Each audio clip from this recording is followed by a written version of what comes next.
Bismillahirrahmanirrahim. وَلْتَكُنْ مِنْكُمْ أُمَّةٌ يَدْعُونَ إِلَى الْخَيْرِ وَيَأْمُرُونَ بِالْمَعْرُوفِ وَيَنْهَوْنَ عَنِ الْمُنْكَرِ. Assalamualaikum warahmatullahi wabarakatuh. Alhamdulillah wassalatu wassalamu rasulullah mabad. Allah berfirman, wajahidu bi amwalikum wa anfusikum. Berjuanglah kalian, berjihadlah kalian melalui hartamu dan dirimu. Hampir semua ayat-ayat berjuangan dan pengorbanan itu dimulai dengan bi amwalikum, harta kalian, harta kalian. Saya mengajak secara praktis dan kami sudah buktikan. Rp1.000 itu bisa luar biasa dahsyat. Bisa beli mobil, bisa buat kuburan, ya, bisa membangun masjid. Uang 1.000. Mari kita satukan uang 1.000 kita. Nanti kami jemput di rekening ini, insya Allah bisa kita buat. Di rekening ini, insya Allah kita buat sebuah kekuatan umat dengan Rp1.000. Rp1.000 dahsyat. Saya mengajak, mari kita buktikan. Assalamualaikum warahmatullahi wabarakatuh. Kita ambil judul, apakah boleh mengeringkan anggota wudu sesudah kita berudu? Bolehkah dilap, bolehkah dikeringkan? Di sini kami temukan, kami tulis 3 pendapat. 3 pendapat dalam perkara mengeringkan air wudu.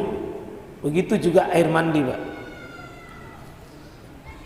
Jadi kalau Bapak sesudah berwudu, sudah mandi itu, kemudian dilap dengan handuk, dilap itu atau dikeringkan dengan apapun, itu ulama berpendapat dalam 3 hal. 3, ya. Pendapat pertama, itu tidak boleh mengeringkan.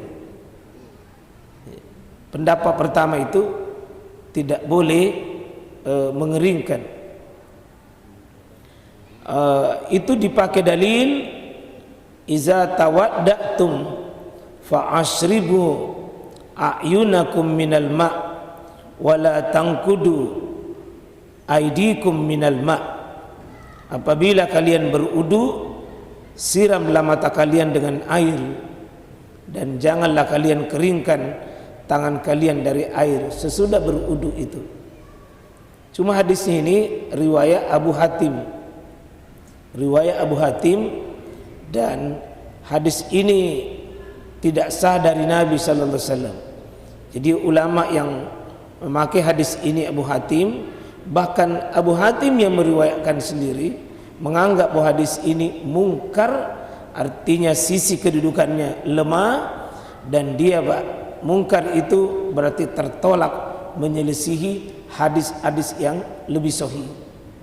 Jadi kalau ada mengatakan tidak boleh, itu pakai hadis ini, dan tidak ditemukan riwayat lain, hadis lain yang melarang dengan perkara ini, kecuali dalam hadis ini riwayat hadis Abu Hatim, dan Abu Hatim sendiri perawi hadis ini menganggap hadis ini mungkar.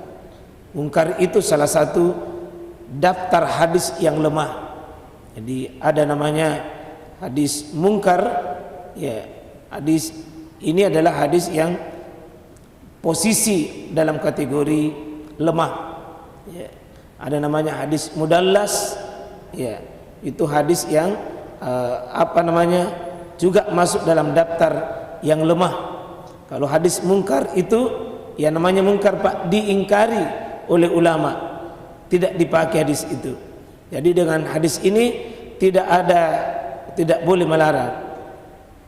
Ada pendapat kedua, itu makruh. Artinya tidak mengatakan tidak boleh sama sekali, tapi itu tidak utama. Tidak utama, cuma tidak dianjurkan. Sebaiknya dihindari saja. Itu makruh. Kalau makruh itu dia antara haram dengan sunnah, ya, tidak juga mubah, tapi dia makruh tercelah tercelah. Ya, tetapi celaannya ini tidak sampai kita berdosa. Hadis pedomannya itu sahih, tapi maknanya tidak sahih. Hadisnya sahih, tapi makna tidak sahih. Jadi ada hadis itu Pak, kalau sisi silsilahnya, riwayat itu hadis, asal usulnya itu hadis, benar dari Nabi sampai kepada penulis hadis itu. Ini kan hadis yang kita baca hari ini itu Pak, kan bersambung itu. Kalau kena Nabi SAW kurang lebih, ya penulis Nabi itu rata-rata hidup sekitar 200-an tahun sesudah Nabi wafat. Jadi sekitar tiga generasi, sekitar 3 generasi baru sampai kepada Nabi Shallallahu Alaihi Wasallam. Itu rata-rata penulis hadis yang kita, seperti ya katakanlah Imam Bukhari, Imam Muslim, Abu Dawud, At-Tirmizi, An-Nasi, Ibnu Majah, itu pada kategori itu 200 tahun sampai hampir 300 tahun kemudian. Nah, kalau bersambung dari Nabi, kemudian ada namanya tabi, sahabat di bawahnya sahabat namanya tabiin, kemudian di bawahnya tabiin namanya tabiin, itu pun juga masih bertingkat-tingkat. Sehingga kalau bersambung semua dan benar, maka itu disebut sahih. Sahih bersambung, tidak sahih bersambung tidak menyelisih makna. Ini disebutkan an Maimunah qalat. Maimunah istri Nabi, salah satu istri Nabi ini Maimunah, ya karena istri Nabi itu banyak. Maimunah yang ceritakan, qala sababtu lin Nabi sallallahu alaihi wasallam guslan. Sini Nabi sallallahu Maimunah berkata, aku menuangkan air untuk mandi Nabi sallallahu alaihi wasallam. Lalu tangan kanannya beliau menuangkan air pada tangan kirinya. Lalu beliau membasuh keduanya.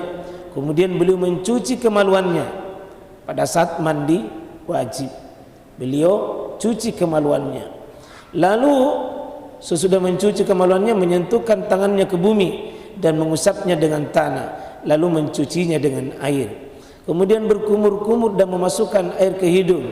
Kemudian membasuh muka dan menyiramkan air ke atas kepalanya. Kemudian beliau bergeser untuk mencuci kedua telapak kakinya. Ya, kakinya terakhir dicuci. Kalau mandinya Maimunah ini ternyata itu nanti sudah pi mandi baru dicuci kakinya. Setelah itu beliau diberi handuk.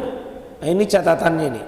Setelah Nabi mandi, Maimunah kasih handuk. Maimunah kasih handuk, semacam handuk itu. Tapi beliau Nabi sallallahu alaihi wasallam ya menolak handuk tersebut. Inilah dipahami oleh ulama, dan ini rawinya, riwayatnya hadis riwayat Bukhari, riwayat Muslim. Dalam ilmu hadis Pak, kalau sudah Bukhari yang riwayatkan, Muslim yang riwayatkan, di kitab sahihnya kita tidak perlu bertanya ini sahih atau tidak. Jika sahih Bukhari, sahih Muslim sudah meriwayatkan di kitab sahihnya, ya, di kitab sahihnya riwayat Bukhari Muslim, maka sahih pasti Pak riwayatnya. Cuma maknanya itu bisa berpeluang bahwa Nabi menolak handuk itu. Bukan berarti bahwa semata-mata karena tidak boleh pakai handuk sesudah mandi atau sesudah berwudu dikeringkan. Tapi bisa jadi adalah makna itu Rasulullah SAW itu tidak membutuhkan. Apalagi seperti kita sekarang Pak, dunia Arab tidak seperti dunia Indonesia. Dunia Arab itu panas, tiba panasnya luar biasa. Ya. Kalau dingin, dinginnya luar biasa. Sehingga kalau dikasih beliau handuk, ya pada prinsipnya kalau panas, beliau prinsipnya tidak butuh dikeringkan. Ya, sama kalau kita sekarang ini luar biasa panas, kadang-kadang sengaja mentong pergi disiram air untuk bisa rasa dingin. Jadi beliau menolak, bukan sama sekali bahwa tidak boleh pakai handuk sesudah mandi itu. Ya, bukan berarti bahwa tidak boleh pakai handuk, tapi bisa jadi karena Nabi tidak membutuhkan. Nabi menolak itu bukan karena hukum, tapi adalah sesuatu yang sifatnya memang duniawi. Nah, sehingga masuklah pendapat yang ketiga, Pak. Jadi hadis yang ketiga yakni hadis yang insya Allah membolehkan dengan hadis Nabi sallallahu alaihi wasallam mengatakan bahwa an Aisyah qalat, dari Aisyah ini juga istri Nabi. Jadi rata-rata itu Pak, kalau mandi dan wudu, banyak-banyak istrinya Nabi, terutama kalau mandi wajib pasti istri Nabi yang riwayatkan. Dan itu logis, sebab bagaimana istrinya orang mau ceritakan kita cara mandi wajib tak, berarti dicurigai ki. Ya, kalau istrinya orang yang ceritakan kita punya mandi wajib Pak, itu dicurigai tentunya, karena ya bagaimana dia bisa tahu bagaimana mandinya suaminya orang. Kalau Nabi bicara tentang mandi wajib, itu yang cerita itu Maimunah dan yang cerita adalah Aisyah. Ya, Aisyah, Maimunah karena istri beliau. Dan itu hal yang wajar. Ya, ada hal yang wajar. Kalau wudu ada tambahan, Utsman itu adalah menantu beliau. Ya, itu beliau yang cerita. Di sini Aisyah mengatakan bahwa Nabi sallallahu alaihi wasallam itu pernah menggunakan selembar kain untuk mengeringkan anggota tubuhnya sesudah berwudu. Hadis riwayat Tirmizi di kitab Sunannya, artinya Nabi pernah menggunakan pengering sesudah wudu. Berarti boleh. An Aisyah qalat kana li Rasulillah sallallahu alaihi wasallam hirkatun, ya, yastansifu biha ba'dal wudu. Jadi Nabi SAW itu mengeringkan anggota wudunya oleh dengan semacam hirkah, semacam handuk kecil yang dipakai. Berarti sesungguhnya mengeringkan itu urusan duniawi, bukan ibadah.